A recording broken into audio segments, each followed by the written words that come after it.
Master जी show में आप सबका खैर मकदम।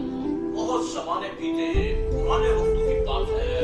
एक छोटे से शहर में एक शख्स रहा करता था। लोग उसे सेठ साहब के नाम से जान करते थे। सेठ साहब मालदार होने के साथ साथ इंतहाई खुश मिजाज और रहम दिल वाक़ई हुए थे। वो गरीबों की झोलियां भरते रहते थे। कोई भी सवारी उनके दरवाजे से खाली हाथ लौटकर नहीं जाता था। दोस्तों, एक रोज का जिक्र है कि सेठ साहब शहर के बाजार से गुजर रहे थे। उन्होंने एक अजीब मंजर देखा। एक बूढ़ा शख्स बाजार के किनारे खड़ा कुछ बेच रहा था और लोग उसके गिर्द मजमा बनाकर जमा थे। बूढ़ा शख्स एक कोरा कागज हाथ में उठाए उसे बेच रहा है और कागज के ऊपर एक इबारत लिखी है। जी हाँ, एक ही सतर में एक छोटी सी इबारत लिखी है। वो बुजुर्ग उस कागज को लहरा कर कह रहे थे कि मैं दर्द दिल की दवा बेच रहा हूँ। मैं तमाम फिक्रों और परेशानियों से निजात का नुस्खा बेच रहा हूँ। है कोई जो इस गिरा कदर नुस्खे को खरीदे, अपनी जिंदगी को बागो बहार बना ले। शहर के लोग उस बुजुर्ग के चारों तरफ मजमा बनाए खड़े थे और कुछ तो हंसी ठट्ठा कर रहे थे। कुछ लोग उसे दीवाना कह रहे थे और कुछ कह रहे थे कि सटिया गया है।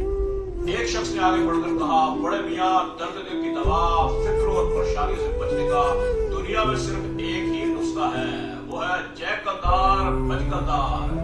नगरदाराएं जिसके खीसे में वास करते हैं वो फिक्रों और परेशानी से बच सकता है। तुम्हारा ये कोरा कागज तो एक टके की हैसियत नहीं रखता। दोस्तों, बड़े मियां के चेहरे पर एक संजीदगी और मतानत थी। वो मुसलसल एक आवाज दे रहे थे, फिक्र और परेशानी से बचने का नुस्खा कीमिया लेते जाओ।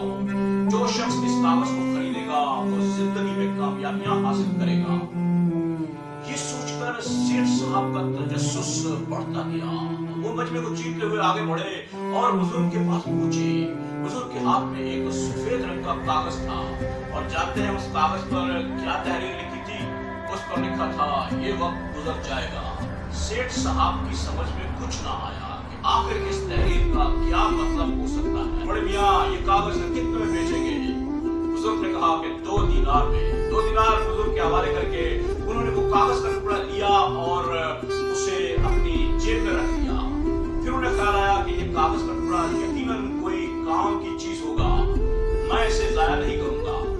ये सोचकर सेठ साहब ने वो कागज का टुकड़ा अपनी पगड़ी के पल्लू से बांध लिया। दोस्तों, सेठ साहब की रहमदिली और सखावत ने जहां पूरे शहर को उनका गर्विला बना रखा था, वहीं कुछ हासिद हसद की आग में जलते रहते थे। एक दिन उन जलने वालों ने मंसूबा बनाया और हाकिम शहर के पास एक झूठा मुकदमा लेकर गए। सेठ साहब के ऊपर एक बड़ी रकम का दावा कर दिया। झूठे गवाह पेश किए गए जिन्होंने शहादत देकर सेठ साहब को झूठा करार दिलवा दिया। चुनांचे सेठ साहब को कैद खाने भेज दिया गया। दोस्तों, अपनी इस बेकसी पर उनके आंसू छलक पड़ते और वो ज़ारों कतार रोने लगे। एक दिन यूं ही रोते रोते जब सेठ साहब ने अपनी आंखें पोंछनी चाही तो उनका हाथ पगड़ी के उस पल्लू से टकराया जहां कुछ चीज बंधी हुई थी। कागज को अपनी आंखों के सामने फैलाकर सेठ साहब ने उस इबारत को दोबारा पढ़ा, ये वक्त गुजर जाएगा। सेठ साहब के चेहरे पर मुस्कुराहट बिखर गई। वो जानिए कि उन्होंने नई जिंदगी का ख्वाब देख लिया। जी हाँ, उस कागज पर लिखी इबारत अब उनकी समझ में आई। वो कागज कह रहा था कि ये बुरा वक्त हमेशा के लिए नहीं है। बादल कुछ देर का बादल होता है जो बरसकर चला जाता है। हर परेशानी के बाद आसानी होती है। दोस्तों, सेठ साहब ये सोचकर मुस्कुराने लगे और खिलखिलाकर हंस पड़े। दारोगा ने हाकिम शहर तक ये बात पहुंचाई। सेठ साहब ने वही इबारत हाकिम वक्त के सामने फैला दी जिस पर लिखा था, ये वक्त भी गुजर जाएगा। लेकिन ये कागज कह रहा है कि जिस तरह खुशियां चली गईं, ये गम भी चले जाएंगे और एक मर्तबा फिर मैं आजाद हो जाऊंगा। हाकिम शहर ने सेठ साहब का मुकदमा दोबारा से सुनना शुरू किया। हाकिम शहर के चुपते हुए सवालात ने उन झूठे लोगों की पोल खोल दी। चुनांचे सेठ साहब को आजाद करने का हुक्म दिया गया और उन पाजी लोगों को जिंदान में डाल दिया गया। दोस्तों, जिंदगी में दुख और सुख की लहरें साथ साथ बहती रहती हैं। इंसान पर ऐसा वक्त भी आता है जब उसकी ख्वाहिशें मर रही होती हैं और उसके ख्वाब टूटकर बिखर जाते हैं। दोस्तों, टूटे हुए ख्वाबों की किरची कागज के ऊपर ये इबारत लिखकर अपने पास रख लीजिए। जब तय होती हुई मुसाफतों में आपके पांव शल होने लगे और हौसले जवाब देने लगे, तो इस कागज पर लिखी तहरीर को पढ़िएगा। यकीन कीजिए आपको एक नया हौसला मिलेगा और आप जिंदगी का एक नया ख्वाब देखकर फिर से मंजिल की तरफ रवा दवा हो जाएंगे।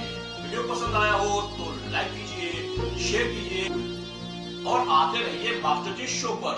आपके आने से तमाम रौनकें हैं। मिलेंगे फिर किसी नए वीडियो में, तब तक के लिए खुदा हाफिज।